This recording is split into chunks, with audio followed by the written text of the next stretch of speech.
What's going on, everybody? Welcome in. I'm Dr. Jim Cellini. I'm a board-certified practicing veterinary neurologist. On today's video, I was going to make a video about brachycephaly in dogs, given my last couple of videos, because that's been on my mind. But I came across a post on Facebook from, of all places, the University of Illinois College of Veterinary Medicine. And in this post, they talked about the supposed benefits of chiropractic helping a pug walk again. And I thought this was really egregious because I know, like many of my colleagues, the vast majority of my colleagues, and any vet or doctor even that cares about evidence-based medicine, there is no evidence or good reason to believe that chiropractic adjustments have any role in veterinary medicine, let alone helping a pug walk again. And I thought this was really out of left field for the University of Illinois to post something like this. It brings up all sorts of questions on my end, but the main thing it did was make me realize that I haven't done a chiropractor video in a very long time. So on today's video, what I'm going to do is react to some of my favorite and what I would consider the most egregiously incorrect videos regarding animal chiropractors that I've seen on TikTok and Instagram. These are some that are so outlandishly wrong and incorrect, in some cases like a literal magic trick, that I had to make a video about this. I've been thinking about this for a long time, and I think now is a good time. So guys, before I get into these, please subluxate, crack the like and subscribe button to make sure that you decompress all of the nervous system tissue surrounding those buttons so that you can help grow the channel through those manipulations of those buttons. All right, let's get into it. Turning the horse's head to the right. That did nothing. Oftentimes you see with these videos, the horse, when they get their head turned, they'll go like this and they'll neigh and kind of make noises and breathe out really fast. And then everybody says, oh yeah, did you see that relief? That's just a horse being a horse. But that's beside the point. That's not even the main thing with this video I wanted to show you. So he mentions right here that horses don't have a corpus callosum.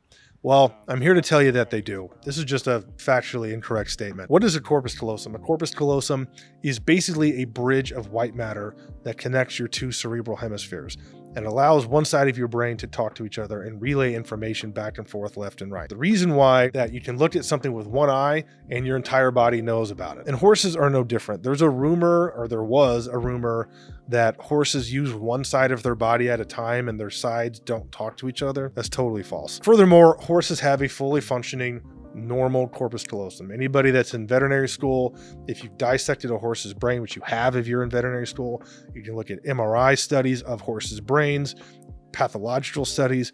They have a corpus callosum. I don't know where this statement came from, but it's entirely incorrect. All right, here we have a full Nelson, straight out of the WWE. No suplex? Oh, okay. Now, I would love to know what clinical symptom this dog exhibited to justify going to a chiropractor and getting this adjustment. My guess is absolutely nothing, but we just kind of looked at him one day and thought, he kind of looks like he could use chiropractor. My concern would be that he's, it's not comfortable. A dog's shoulder is not supposed to do that. And that gets to my major problem with this and all these full Nelsons that this guy does is a dog's shoulder joint is really nothing like a person's. A dog's scapula is kind of like bolted on to the side of their chest through a whole bunch of different muscles and ligaments and tendons and joint capsules and whatnot. There's no like shoulder joint in their in their clavicle like people have. And when you go doing a full Nelson on them and forcefully extending their shoulders apart, you really run the risk of damaging a ligament or any sort of soft tissue structure that's trying to hold the shoulder together and keep its stability. If you stretch those structures, you put too much force on them suddenly, you run the risk of tearing them, creating instability, and that's a leading cause of forelimb lameness. Now, Bones, Hands, and Animals doesn't just work on dogs. He works on snakes as well. I imagine the snake was perhaps lame in one of his hind limbs. You sit on a throne of lies. All right. There's not much audio in this one. Let's see. Here we have... Okay. I guess we just felt one of the thousands of vertebrae and ribs that this snake has throughout its body, and we decided we'd start pressing on this one.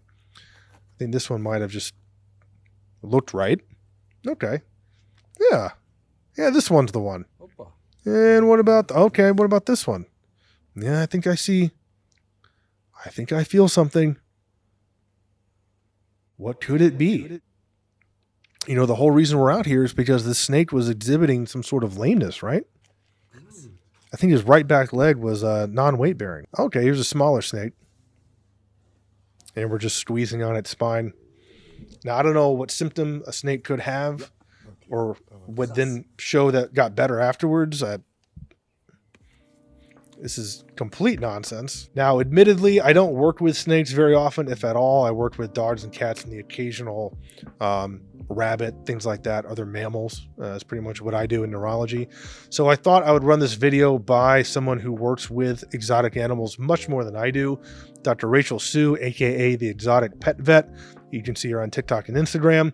She reviewed this video, and here are her thoughts. So when I first saw this video, I was honestly appalled. This supposed chiropractor is attempting to adjust a snake's spine, but honestly, no snake needs its spine adjusted. Using this much force on a snake can easily fracture vertebrae or dislocate ribs. I'm hoping the pops and cracks that we heard were added sound effects. It seems to be the case as if you slow it down, you can actually hear some of the sound effects happening before the actual compression. No simple popping of the back should make this loud of a sound in reptiles. And if the compression really had this loud of a sound associated with it, I would be extremely worried for the health of the snake. Thank you, Dr. Sue, very much for that commentary. Here's one indicator that your dog may need to be adjusted. We're looking for this twitch as I trace down all of her spine.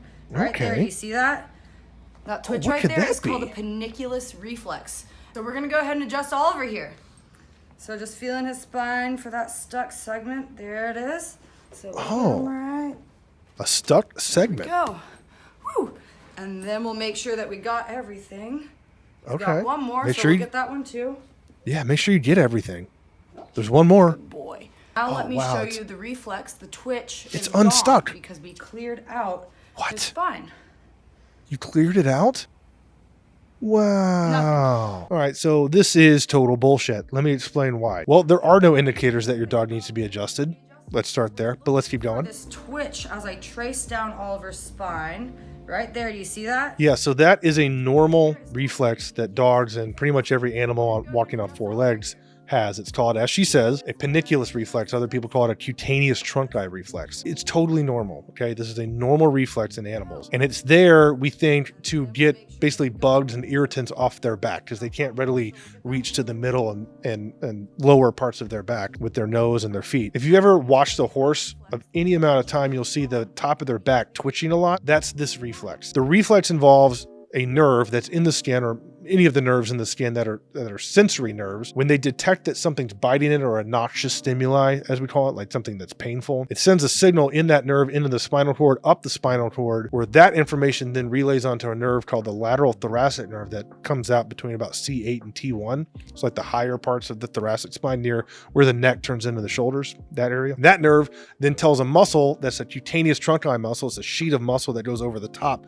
of an animal like this to then contract and kind of like wiggle like that. But watch how she justifies a normal reflex as somehow indicative that she needs to do chiropractic work. It's all over here. So just feeling his spine for that stuck segment. There it is. So we'll get him right. There we go. Woo. And then we'll make sure. Now, one thing I want to point out is where her hand is where the reflex is the strongest in a normal animal. If you run your hand down a dog's back in that way, like I'm doing right here in this video, you get the same exact reflex, okay? In this video, this is a 10-month-old Doberman with 0 symptoms of any kind, okay? This dog has no symptoms. And you can do this. You can just find it in a normal dog.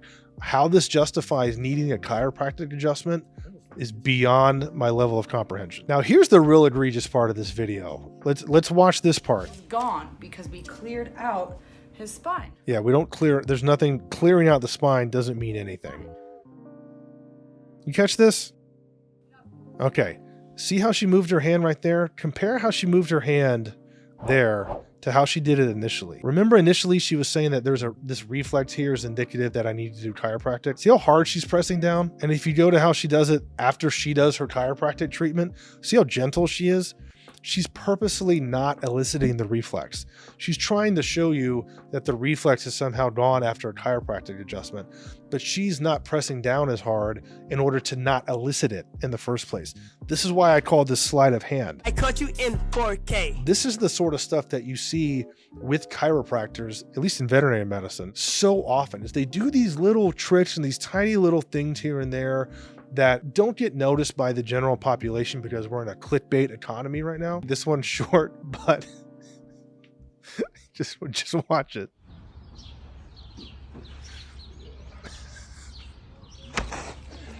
Good boy.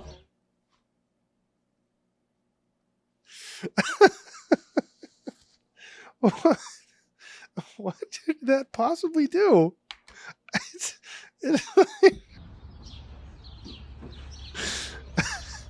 he's just banging his hand on the horse's back. Good boy. Holy shit. Okay. Well, I don't think I need to react or really say anything to that one.